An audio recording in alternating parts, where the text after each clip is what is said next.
Dear students, welcome to my channel. आज जिस topic के बारे में हम बात कर रहे हैं वो है analysis of RL circuit, that is register and inductor circuit with the help of Laplace transform. तो जब भी हमें कोई सर्किट दिया जाएगा तो ऑब्वियस है कि वो या तो सीरीज में कनेक्ट होंगे आर और एल, या फिर पैरेलल में कनेक्ट होंगे। तो हमारा जो केस है यहाँ पर वो हम सीरीज में कनेक्शन ले रहे हैं। तो आर और एल आपस में सीरीज में कनेक्टेड है। यहाँ पर एक सप्लाई दे रखी है वोल्टेज वी, और यहाँ पर एक स्विच लगा रखा है। तो हम ये एज्यूम कर रहे हैं कि switch is closed at t equal to 0, यानी जो टाइम t इक्वल टू 0 है वहाँ पर स्विच क्या कर रखा है, क्लोज कर रखा है। तो अब जब स्विच क्लोज कर रखा है तो इस केस में हमारा जो डायग्राम है वो कुछ इस तरह से बन सकता है कि स्विच को हमने क्लोज कर दिया, रजिस्टर आ गया, इंडक्टर आ गया, और हमारा सप्लाई वोल्टेज V आ गया प्लस माइनस। ये हमारा स्विच क्लोज हो गया और R और L है, and that is the position at t equal to 0। और करंट क्या फ्लो कर रही है इसमें, IT। अब जब भी हमें लाप्लास की बात आएगी तो ऑब्वियस हम क्या करते हैं, टाइम डोमेन को फ्रीक्वेंसी डोमेन में कन्वर्ट करते हैं। तो रजिस्टर जो होता है it does not depend on time, यानी टाइम पर उसकी वैल्यू डिपेंड नहीं करती है। तो लाप्लास यानी फ्रीक्वेंसी पे भी उसकी वैल्यू डिपेंड नहीं करेगी। तो रजिस्टर का लाप्लास रजिस्टर यानी R ही होगा, R का लाप्लास R। इंडक्टर का लाप्लास अगर हम बोलेंगे तो we will write as SL और LS। एंड कैपेसिटर अगर आता तो उसका हम लाप्लास क्या लिखेंगे, 1/CS। सप्लाई वोल्टेज जैसे IT है तो करंट का लाप्लास तो क्या लिख देंगे, I of S, small letter in time, capital in frequency. V जो है वो डिपेंड करेगा कि वो कौन सा सप्लाई वोल्टेज है, क्योंकि हमारे पास तीन तरह के हम सप्लाई वोल्टेज कंसिडर कर सकते हैं। अगर V को हमने यूनिट स्टेप फंक्शन कंसिडर किया है, ठीक है, तो यूनिट स्टेप फंक्शन क्या होता है, एक फंक्शन जिसको हम ut से रिप्रेजेंट करते हैं, और यूनिट स्टेप मतलब उसका मैग्नीट्यूड क्या लेट कर रहे हैं, हम 1 लेट कर रहे हैं। तो मैग्नीट्यूड अगर हमने 1 लेट किया है तो उस केस में क्या होगा कि उसका जो लाप्लास होगा, लाप्लास ऑफ ut, तो उसको हम क्या लिखते हैं, 1/s। तो हमारे पास एक फॉर्मूला होता है लाप्लास में, लाप्लास ऑफ t की पावर n क्या होता है, फैक्टोरियल n अपॉन s की पावर n+1। तो 1 को हम क्या लिख सकते हैं, t की पावर 0 लिख सकते हैं। तो अगर मैं यहाँ पर n की जगह, क्योंकि अगर मैं इन दोनों को कंपेयर करता हूँ तो n की क्या वैल्यू मिलेगी, हमें 0 मिलेगी। तो फैक्टोरियल 0/0+1, तो लाप्लास क्या आ जाएगा, 1/s। तो ये किसका लाप्लास होता है, यूनिट स्टेप का। अगर हमारे पास रैंप फंक्शन आता है, this is called as ramp function. तो रैंप फंक्शन जो होता है वो क्या रिप्रेजेंट करता है, एक तरह से लाइन की इक्वेशन को। इस तरह से हमारे पास फंक्शन होता है।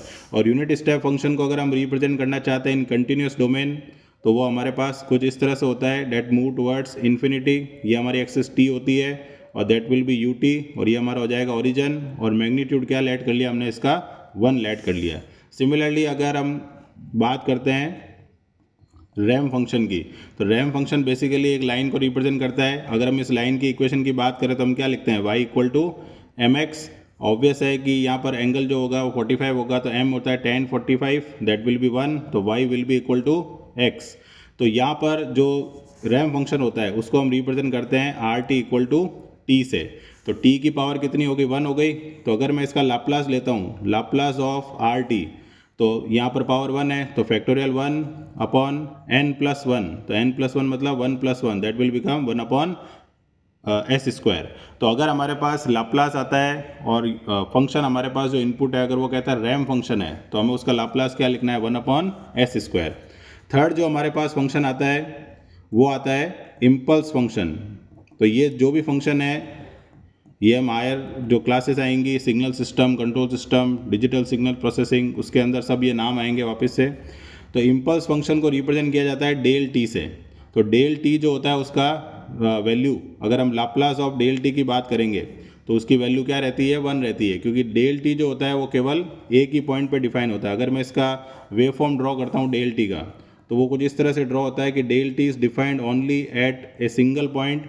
अगर मैं डेल टी लिख रहा हूँ तो मैग्नीट्यूड क्या लेट कर लिया हमने, इसका 1, तो इसका नाम हम दे सकते हैं यूनिट इम्पल्स फंक्शन। तो अगर एग्जामिनर बोलता है इम्पल्स फंक्शन है तो अब तो उसका लाप्लास क्या लेना है, हमें 1 लेना है। अगर एग्जामिनर बोलता है कि यूनिट स्टेप फंक्शन है तब उसका लाप्लास क्या लेना है, 1/s।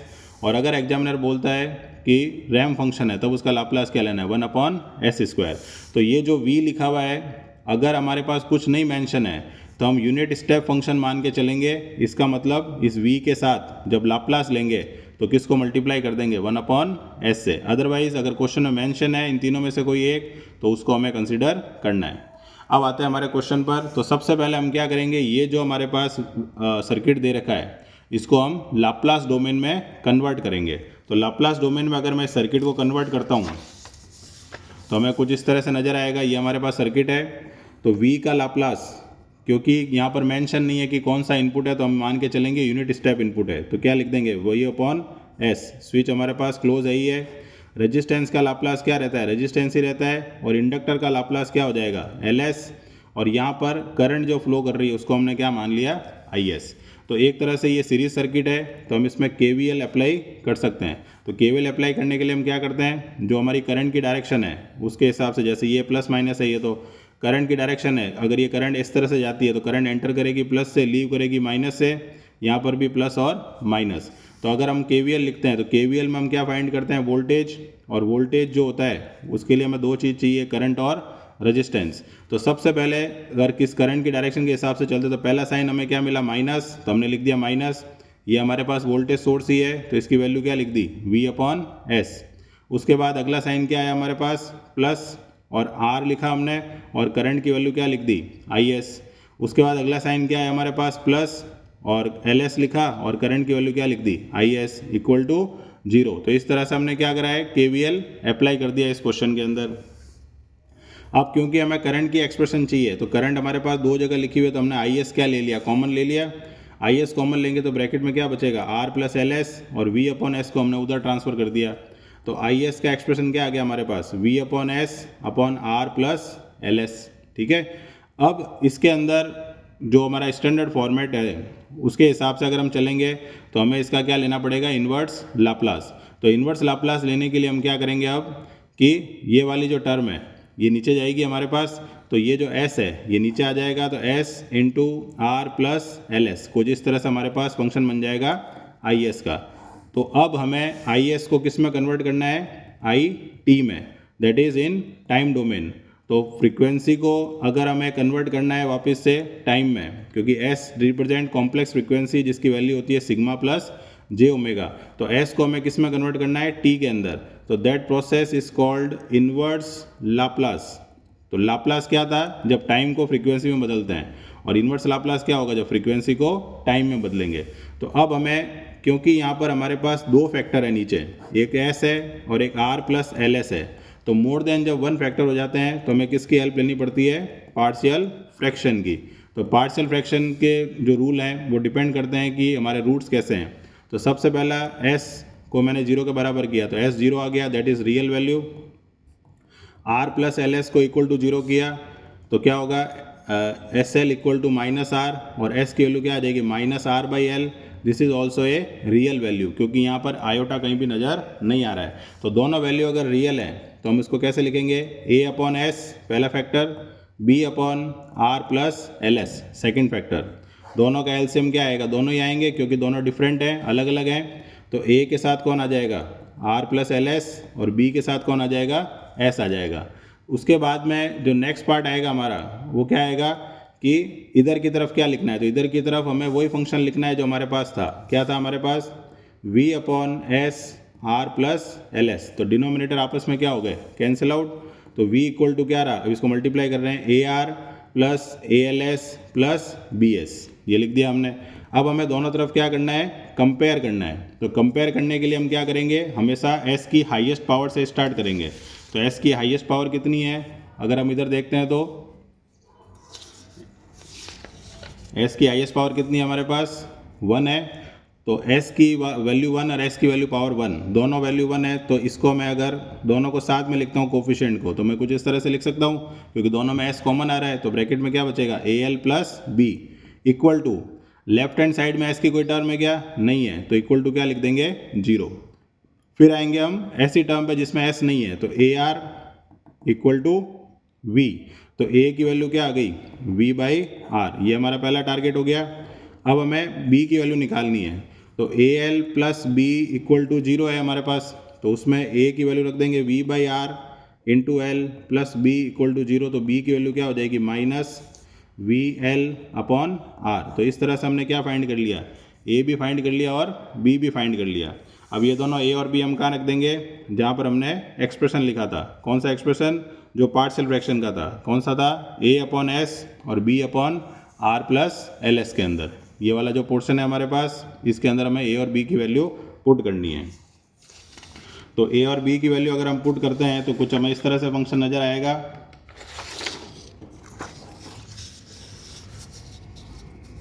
तो आई एस इक्वल टू क्या था हमारे पास, A upon S B upon R plus L S. ये हमारे पास फंक्शन था जो हमने पार्शियल फ्रैक्शन के थ्रू लिखा था।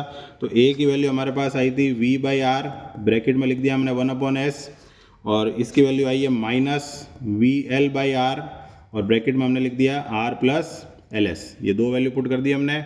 अब इसके बाद में जो अगला टारगेट होगा वो हमारा होगा इन्वर्स लाप्लास लेना। तो इन्वर्स लाप्लास के केस में क्या होगा, जैसे 1 अपॉन एस का इन्वर्स लाप्लास लिखना है और आर प्लस एल एस का लिखना है।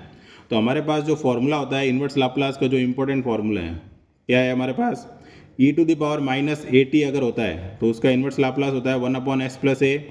ई to the power A T अगर होता है उसका इन्वर्स लाप्लास होता है 1 अपॉन एस माइनस ए। यानी अगर यहाँ माइनस है तो नीचे प्लस लगाना है, प्लस है तो माइनस लगाना है। लाप्लास ऑफ एनी कांस्टेंट यानी यूनिट स्टेप फंक्शन अगर होगा तो क्या होगा, 1 upon S. Laplace of cos A T अगर हमें लिखना है तो that will B S upon S square plus A square. Laplace of sine A T अगर हमें लिखना है that will B A upon S square plus A square. तो ये कुछ इंपॉर्टेंट फार्मूलाज हैं जो हमें यहाँ यूज़ करने आने चाहिए। तो अब सबसे पहले अगर हम देखते हैं तो यहाँ देखो 1 अपॉन एस लिखा हुआ है, तो 1 अपॉन एस को वापस से हमें टाइम में कन्वर्ट करना है। तो 1 का लाप्लास अगर 1 अपॉन एस है तो 1 अपॉन एस का इन्वर्स लाप्लास क्या हो जाएगा, वापस 1 हो जाएगा। जैसे 1 अपॉन एस माइनस ए लिखा हुआ है तो ये हम अभी किस डोमेन में है, फ्रीक्वेंसी डोमेन में है। हमें किस में कन्वर्ट होना है, टाइम डोमेन में। तो अगर मुझे ई की पावर ए टी का लाप्लास आता है तो मुझे 1 अपॉन एस माइनस ए का इन्वर्स लाप्लास आता है। तो बाय डिफ़ॉल्ट दोनों एक दूसरे के क्या हैं, कन्वर्ट कर सकते हैं, time to frequency and frequency to time. अगर मैं यहाँ देखता हूँ तो यहाँ क्या लिखा हुआ, देखो आर प्लस एल एस, तो प्लस लिखा हुआ है और एस की पावर 1 है, तो प्लस लिखा हुआ है एस की पावर 1 यहाँ नज़र आ रहा है हमें। लेकिन यहाँ एस का कोफिशिएंट कितना है, कैपिटल एल है, जबकि यहाँ ओरिजिनल फंक्शन जो है उसमें एस का कोफिशिएंट क्या होना चाहिए, 1। तो पहले हमें एल को क्या लेना पड़ेगा, कॉमन लेना पड़ेगा। तो हमारे पास फंक्शन क्या हो जाएगा, V by R 1 upon S minus V L by R, और हमने क्या लेना है कॉमन, कैपिटल एल कॉमन लेना है। तो 1 upon capital L common, L S की जगह क्या रह जाएगा, एस रह जाएगा, और आर बाई एल हो जाएगा, क्योंकि एल कहाँ चला जाएगा, डिवाइड में। तो इस एल से इस एल की वैल्यू क्या होगी, कैंसिल आउट। तो आई एस का जो एक्सप्रेशन जो हमें अब स्टैंडर्ड फंक्शन मिल गया है वो हमारे पास क्या मिल गया है, 1 upon S plus R by L. अब हमें लेना है इसका इन्वर्स लाप्लास। तो इन्वर्स लाप्लास अगर हम लेंगे तो हम क्या लिखेंगे, आई एस का इन्वर्स लाप्लास क्या हो जाएगा, I T, V by R as a constant रहेगा। 1 अपॉन एस का इन्वर्स लाप्लास क्या लिख देंगे, 1, क्योंकि 1 का लाप्लास था 1 upon S. V upon R फिर से आ जाएगा, ये है 1 अपॉन एस प्लस ए। तो 1 अपॉन एस प्लस ए का इन्वर्स लाप्लास, अगर यहाँ नीचे प्लस है तो ऊपर पावर क्या हो जाती है, माइनस हो जाती है। तो माइनस अगर हम कर देंगे इसको तो उस केस में हमारे पास जो रिजल्ट आएगा वो क्या आ जाएगा, e to the power minus R by L into T, क्योंकि ये जो पार्ट है ये किसकी जगह लिखा जाएगा, ए की जगह। तो ई की पावर माइनस ए टी। अब इन दोनों में हम क्या कॉमन ले सकते हैं, वी बाई आर, तो अंदर क्या बच गया, 1 माइनस ई की power minus R by L into T. अब इनिशियली अगर आप वैल्यू की बात करें तो टी इक्वल टू अगर 0 रखते हैं तो आई जीरो की वैल्यू क्या आएगी, तो V upon R 1 minus E to the power 0 क्या होता है, 1 होता है, क्योंकि टी की जगह 0 रखेंगे। तो 1 माइनस 1 क्या हो जाएगा, 0, और समथिंग मल्टीप्लाइड बाय 0 इज 0। यानी इस सर्किट के अंदर इनिशियल करंट की वैल्यू कितनी है, 0 है। फाइनल वैल्यू की अगर हम बात करते हैं that is called steady state. तो हर वेव फॉर्म के जो भी हम वेव फॉर्म ड्रॉ करते हैं, जैसे मैंने ये वेव फॉर्म ड्रॉ की है, ठीक है, तो जहाँ तक ये वेव फॉर्म में वेरिएशन आ रहा है that part is called transient part, और जहाँ से वेव फॉर्म कॉन्स्टेंट हो जा रही है यानी वेरिएशन में आना बंद हो गया है that part is called steady state. तो स्टेडी स्टेट हमेशा लास्ट में फाइंड किया जाता है, यानी लास्ट वैल्यू होती है। तो टी टेंस टू हम क्या रख रहे हैं, इन्फिनिटी। तो आई इन्फिनिटी की वैल्यू क्या होगी कि we by R 1 minus E की पावर क्या हो जाएगा, माइनस इन्फाइनाइट। ई की पावर माइनस इन्फाइनाइट कितना होता है, 0 होता है, तो 1 माइनस 0 विल बी 1। तो final value of current in this circuit will be V upon R. तो इस तरह से हमने एनालिसिस कर लिया कि इनिशियल वैल्यू क्या होगी और फाइनल वैल्यू क्या होगी। तो ये था एनालिसिस ऑफ आरएल सर्किट।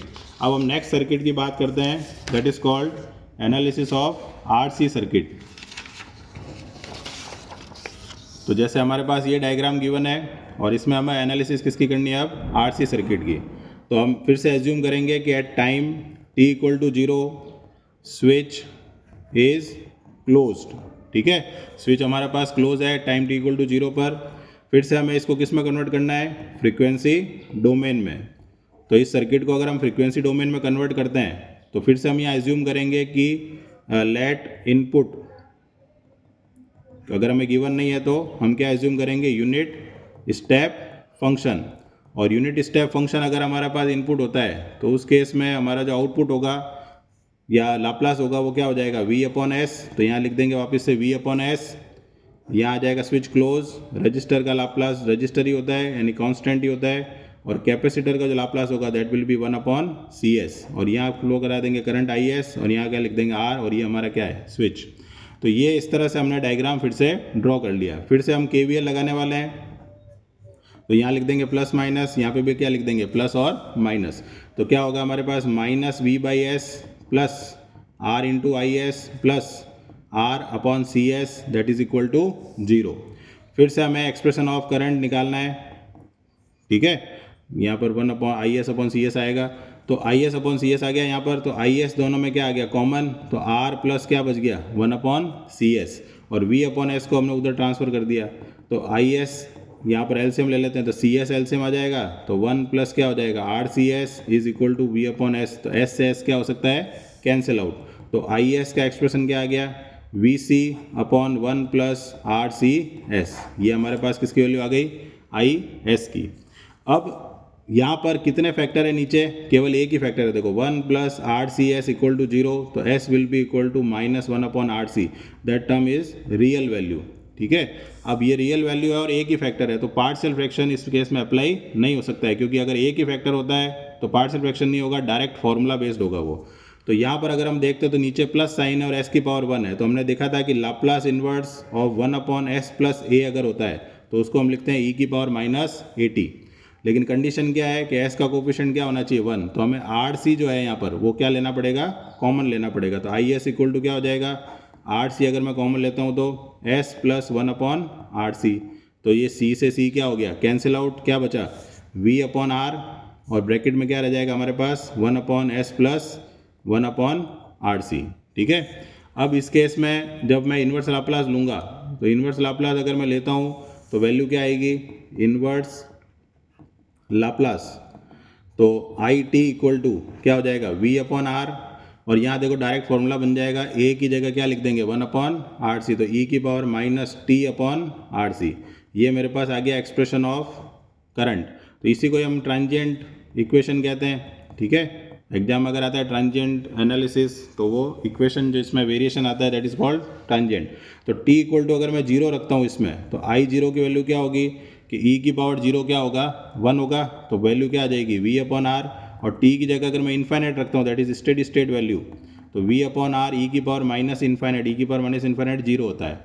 तो हम देख सकते हैं कि आर एल सर्किट में इनिशियल वैल्यू क्या थी, 0 थी, और फाइनल वैल्यू क्या थी, v अपॉन आर थी। जबकि आर सी सर्किट में इनिशियल वैल्यू क्या आ रही है, v अपॉन आर, और फाइनल वैल्यू क्या आ रही है, 0। तो दिस इज द डिफरेंट और opposite behaviour of inductor and capacitor. तो इस तरह से हमने दो एनालिसिस किए इस पूरे वीडियो के अंदर, analysis of R L and analysis of R C. तो मिलते हैं नेक्स्ट वीडियो में for the analysis of R L C circuit. Thanks for watching.